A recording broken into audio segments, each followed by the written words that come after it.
terms of the fighting game announcements recently, because I guess I haven't been on stream since any of this stuff got announced. Marvel Toukon Fighting Souls, I think is a stupid title for a game, because Toukon means like fighting spirit, fighting soul. So it's like Marvel Fighting Soul, Fighting Soul. And I think that's a dumb name. I think they should just pick one. Game-wise, I'm like really, like, two sides of it here. Because like, first of all, you know, it's like, whoa, a Marvel team-based fighting game. We haven't had that in a while, right? But like, wall breaks look really stupid, and like, I'm kind of getting sick and tired of active tag. I think DBFZ was the last fighting game that tag fighting game that's come out that didn't have active tag, and even then they added active tag to that. Admittedly, only as like a combo tool, but the fact they only added it as a combo tool really makes you wonder why they added it to begin with. To be honest, like, were combos not long enough in DBFZ? Was that the issue with the game? Where they were like, oh, you know what the issue is here is that Vegito combos have to stop at some point, so they added active tag.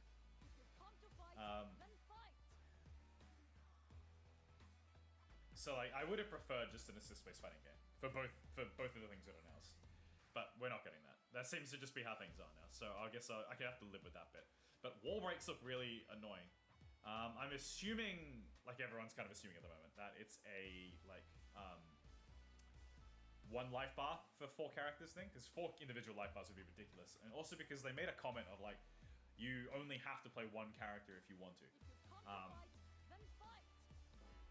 Obviously, at a top level, you won't be able to just play 1 character, right? I think at the very least, you'll need to be able to play 2 of your characters, because active tag letting you confirm off anything is too strong to not be able to play one of your other characters, right? And that's really somewhat what annoys me about active tag, is that like, normally in a game you can design moves as like, this is strong but you don't get a combo off it, right? Or like, this is strong but you have to build your team in a particular way to get a combo off it. Like Hulk in Marvel 3 has to have particular assists to be able to combo off Gamma Charge, right? It's a pretty tricky move to be able to combo off reliably. Well, like, even if they do let you combo off it, it might just be the light one, you know? There's only 2 assists I can think of that let you combo off like the heavy with the follow-up, and that's Rocket Raccoon and Sentinel. So like, that's something you can design around, right? But you can't do that with active tag, because everything you can combo off. Literally every move your character has can be comboed off of because of active tag. So like, the only balancing point you get there then is like the scaling as a starter, right? And Arxis have done good with that in the past, I would say. There is that. Like, BlazBlue has a pretty interesting combo system. So it's mainly wall breaks that annoy me. I like active tag, you know, I loved Marvel Infinite. I liked BlazBlue tag, you know? It's just the fact that it's in every single tag fighting game, and we haven't had just a traditional assist-based fighter in a very long time. So, yeah, it's like... Ooh. What did I press to record?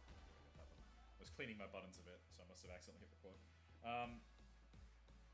I am interested in seeing a new take on the characters, but I think part of what made Marvel vs. Capcom good is that I don't think Capcom were really trying that hard to make a good Marvel game. They were trying to make a good fighting game.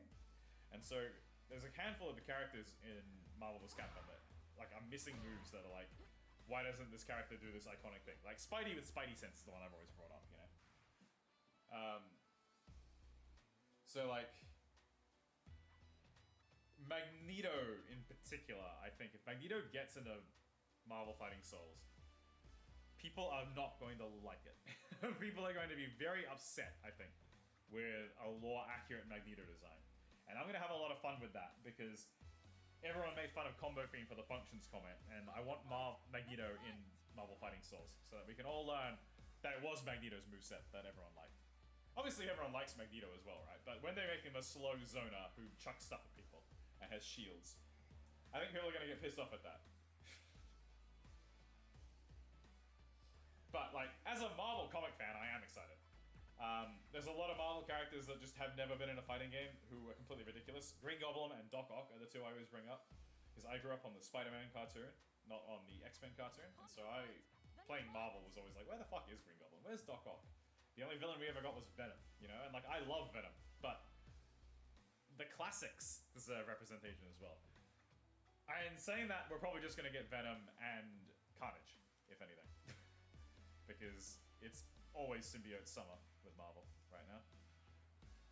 But it'll, you know, there's a lot of characters. Like Star-Lord, I'm excited he's in a fighting game finally. I think Loki will probably get in. And yeah, like a more accurate Magneto will be fun as well. So I'm really tentative about it, I guess I should say. Like, I am excited, but I'm also not excited. I will say though, the main thing that got me to stop playing Strive wasn't the gameplay.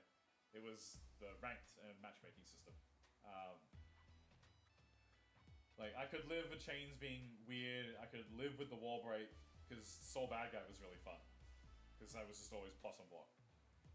But the fact that I would like go online and like play the game a bit, and then like my 3-game, not best of 3, not first of 3, not anything, just a 3-game set, would get interrupted 1 game in because one of us either went up a floor or down a floor. Like, what the fuck was the point of that?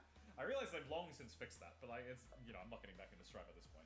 So, you know, I hope they've learned from that and that Marvel Fighting Souls has a normal matchmaking and normal ranked, and not this stupid sprite shit.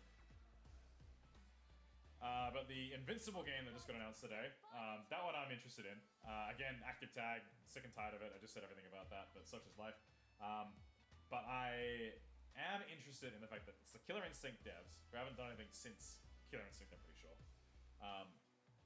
Because I really did like Killer Instinct, but by the time it came out on PC, it was like hard to get anyone to play it here. I realized the East Coast has like a, East Coast of Australia has a dedicated-ish Killer Instinct community, but like, I like playing games with people in person, and like, I don't want a game that I can only play online, I guess, at the moment.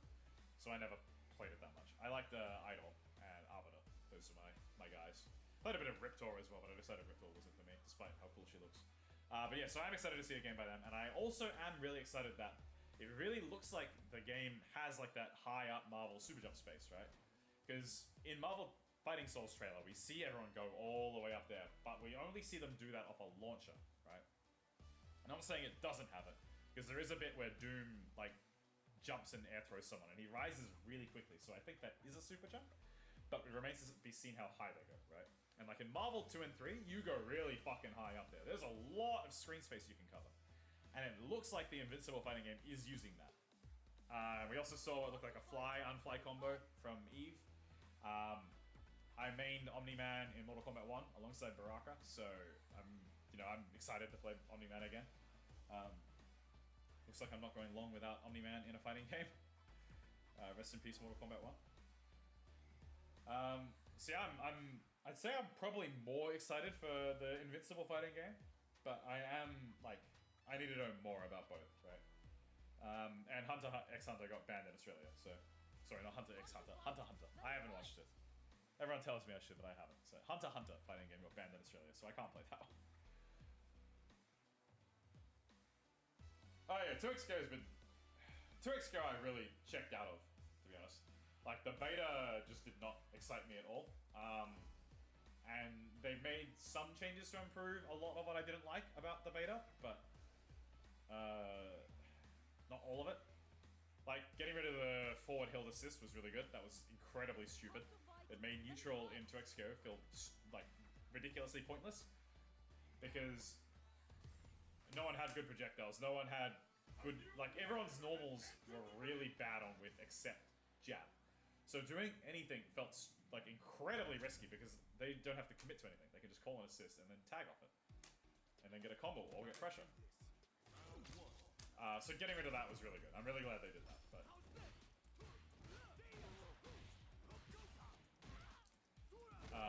the fact they like deleted Oki.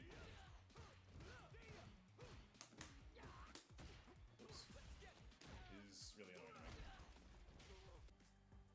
Yeah, I can't remember if I finished the ramble about the 2 team fighting games that got announced, but yeah, I'm excited for both. You know, I want to see more before I say like, oh yeah, I'm definitely going to play that game on release. But I feel like there's a very solid chance that I do play both on release. I already posted on Blue Sky that I will be the #1 Omni-Man in Australia. I don't know if I'm actually going to commit to that, but I would love to.